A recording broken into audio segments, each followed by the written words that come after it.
ఆనందంగా బతకడానికి మిమ్మల్ని పైకి తీసుకొచ్చేదానికి ఈ కార్యక్రమానికి శ్రీకారం చుట్టాం. ఈ కార్యక్రమం భవిష్యత్తులో పెను మార్పులకు దారితీస్తుంది. ఈరోజు సమాజంలో మీరు ఒకసారి గుర్తుపెట్టుకోవాలి, అభివృద్ధి జరుగుతూ ఉంది.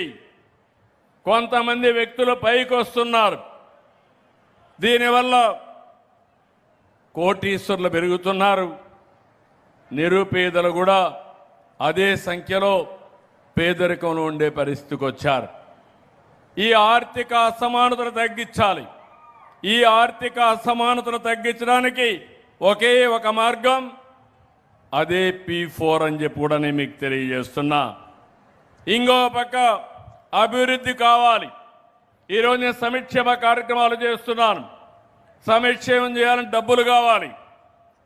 డబ్బులు కావాలంటే అభివృద్ధి జరగాలి. దానివల్ల ఆదాయం పెరుగుతుంది, ఉద్యోగ అవకాశాలు పెరుగుతాయి. ఈరోజు నెల్లూరు జిల్లా కేంద్రంగా చేసుకుని అనేక అభివృద్ధి కార్యక్రమాలకు ముందుకు పోతున్నాం. ఈ జిల్లాకు ఉండే అడ్వాంటేజ్ వేరే జిల్లాకు లేదు. పోర్ట్లున్నాయి, అదే మరి ఎయిర్పోర్ట్ వస్తుంది. ఇంకో పక్క మంచి నేషనల్ హైవే ఉంది, కృష్ణపట్నం ఉంది, రేపు ఎల్లుండి రామాయంపట్నం వస్తుంది, దుగ్గరాజపట్నం వస్తుంది. రామాయంపట్నం వస్తే ఇక్కడ నుంచి 40 కిలోమీటర్లో మీరు పోర్ట్ రీచ్ అయ్యే పరిస్థితి వస్తుంది. దీనివల్ల పరిశ్రమలు వస్తాయి. రామాయపట్నంలో BPCL అయితే 1,00,000 కోట్ల రూపాయలు ఖర్చు పెట్టి రిఫైనరీ పెడుతున్నారు. ఇండోసోల్ ఫ్యాక్టరీ వస్తూ ఉంది. దగ్గర 4,000 మందికి ప్రత్యక్షంగా ఉద్యోగాలు వస్తాయి. ఇంకో పక్క అనేక పరిశ్రమలు వచ్చే అవకాశం ఉంటుంది. ఇంకొక పక్క ఈరోజే మీరు ఒకసారి చూస్తే ఇక్కడ ఉదయగిరిలో 2 ప్రాజెక్టులు వచ్చాయి.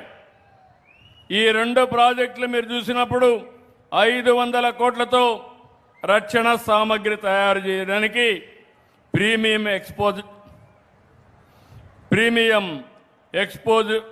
ఎక్స్పోజివ్స్ కోసం ఒక ఫ్యాక్టరీ వచ్చింది. ఇంకో పక్కన ఉదయగిరిలో ప్రతిష్టాత్మక ఇది ఒక ప్రాజెక్టు, మానవ రహిత విమాన వ్యవస్థలు తయారు చేయడానికి అనాడ్రోన్ సిస్టమ్ లిమిటెడ్ ఒక కంపెనీ వచ్చింది. చాలామంది అనుకుంటున్నారు ఉదయగిరిలో ఇండస్ట్రీ రావడం ఏంటని. ఒకప్పుడు ఉదయగిరిలో వ్యవసాయం కూడా చేసుకోలేక దేశం మొత్తం మైగ్రేషన్ అయ్యారంటే ఉదయగిరి నుంచి వెళ్ళి ప్రపంచంలో ఎక్కడుంటే అక్కడ పరిశ్రమలు పెట్టారు. మీరు బ్రిక్ అంటే ఇది ఇటుకలు పేర్చడం అంటే ఒక్క ఉదయగిరి వాళ్ళే దేశం అంతా చేసేవాళ్ళు.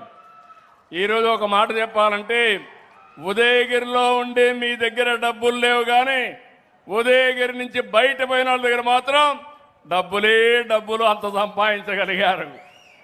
కానీ అందరికీ విజ్ఞప్తి చేస్తున్నా, మళ్ళీ తిరిగి ఉదయగిరికి రండి, పెట్టుబడులు పెట్టండి. పెట్టుబడులకు గమ్యస్థానంగా ఉదయగిరి తయారయ్యే బాధ్యత, తయారు చేసే బాధ్యత మేము తీసుకుంటాం. 3 నేషనల్ హైవేస్ వస్తున్నాయి, పక్కనే పోర్ట్లు వస్తున్నాయి. ఈ 3 నేషనల్ హైవేస్ 5 మండలాలను కనెక్ట్ చేస్తాయి. ఇంకా అన్ని రోడ్లు మీరు వేసుకోగలిగితే ఆటోమేటిక్గా ఈ ప్రాంతంలో పెద్ద ఎత్తున పరిశ్రమలు వస్తాయి. నీళ్లు ఒకటే కొరత ఉంది. ఒకటే హామీ ఇస్తున్నా, ఈ ప్రాంతానికి నీళ్లు తీసుకొచ్చే బాధ్యత మేము తీసుకుంటే ఈ ప్రాంతం ఎవ్వరు కూడా అభివృద్ధి ఆపలేరని మరొకసారి మీ అందరికీ విజ్ఞప్తి చేస్తున్నా. ఈ జిల్లాలో మీరు ఒక్కసారి చూస్తే 30,000 కోట్ల రూపాయల వ్యయంతో ఇస్కో సెజ్ వస్తూ ఉంది. దీంట్లో ఒక 80,000 మందికి ఉద్యోగాలు వస్తాయి.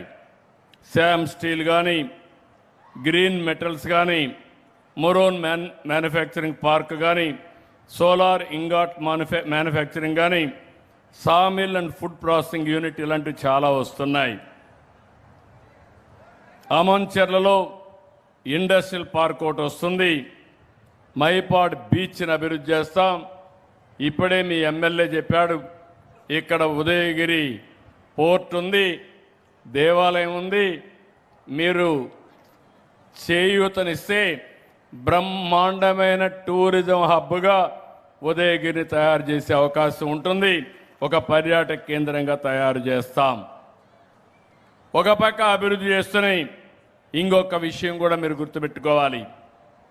తప్పుడు ప్రచారాలు నమ్మకుండా ఎవరైనా కావాలని నేను చూస్తున్నాను. చాలాసార్లు రాజకీయాలు చూశాను. నేను ఎప్పుడూ చూడనటువంటి విచిత్రమైన రాజకీయాలు చూస్తున్నాను. ఒకప్పుడు తీవ్రవాదులు ఉండేవాళ్ళు. వాళ్ళంతా కూడా హిట్ అండ్ రన్, బెదిరించి ఒక లెటర్ పంపించేవాళ్ళు. 10 కోట్లు ఇవ్వాలంటే ఇవ్వాలి, ఇవ్వకపోతే వాళ్ళని చంపేసేవాళ్ళు. ఎక్కడ ఉండేవాళ్ళు కనపడేవాళ్ళు కాదు. ఎక్కడో అడవుల్లో దాంకొని ఎప్పుడో వచ్చి చేయాల్సిన పని చేసి వెళ్ళిపోయి భయపెట్టేవాళ్ళు. 30 ఏళ్లకు మునుపు మీరు చూసుకుంటే నేను పెద్ద ఎత్తున పోరాడాను. కడాన తిరుమల తిరుపతి దేవస్థానం దగ్గరని, అలిపిరి దగ్గరని 23 క్లెయిమోర్ మైన్స్ నా మీద బ్లాస్ట్ చేసే పరిస్థితికి వచ్చారు. ఆ రోజు భయపడలేదు. సాక్షాత్తు వెంకటేశ్వర స్వామి నన్ను కాపాడాడు తప్ప ఇంకోటి కాదు. అంత ప్రమాదం. ఈరోజు నేను చూస్తున్నాను ఒక పార్టీని. ఈ పార్టీ దానికంటే ప్రమాదం. బాబాయిని హత్య చేసి నా నెత్తిన పెడతారు. ఎలాంటి పార్టీ అర్థం చేసుకుని, అది కూడా ముఖ్యమంత్రి పైన. అంటే ఏది కూడా లెక్కలేనితనం. కళ్ళార్పకుండా అబద్ధాలు చెప్పేస్తారు.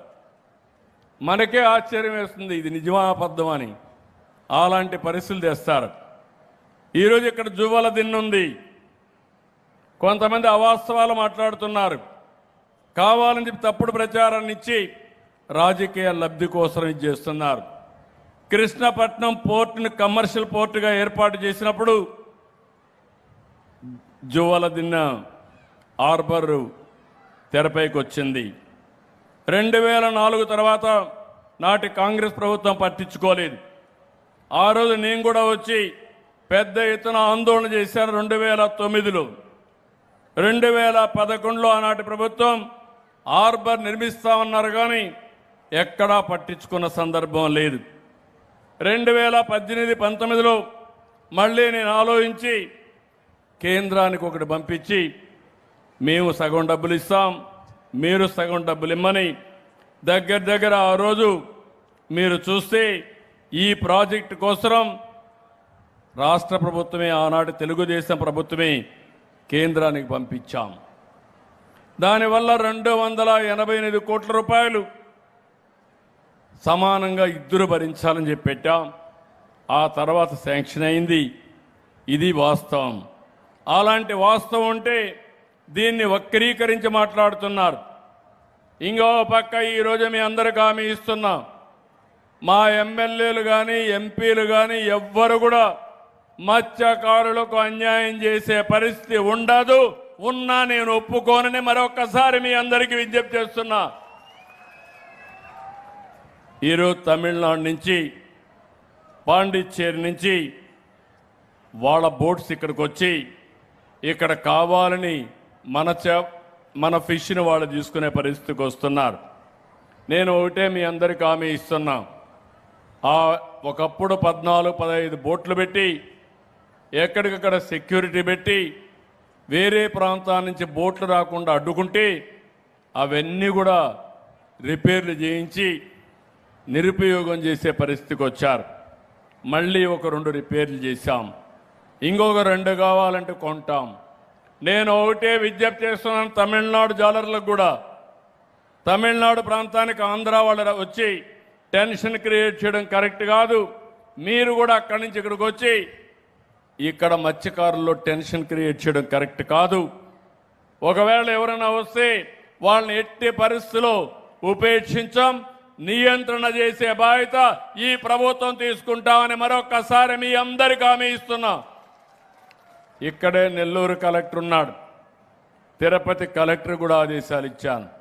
ఇద్దరికి చెప్తున్నాను, ఒకవేళ ఎవరు చెప్పరు, ఎవరైనా చెప్పినా మీరు వినొద్దండి, ఇది నా ఆదేశం అని మరొక్కసారి మీ అందరి ముందర వారికి స్పష్టం చేస్తున్నాను.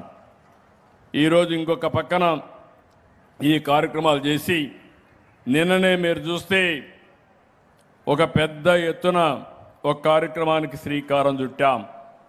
2,50,000 ఇండ్లు గృహప్రవేశాలు చేశాం. 21 నెలల్లో 5 లక్షల ఇండ్లకు గృహప్రవేశాలు చేశాం.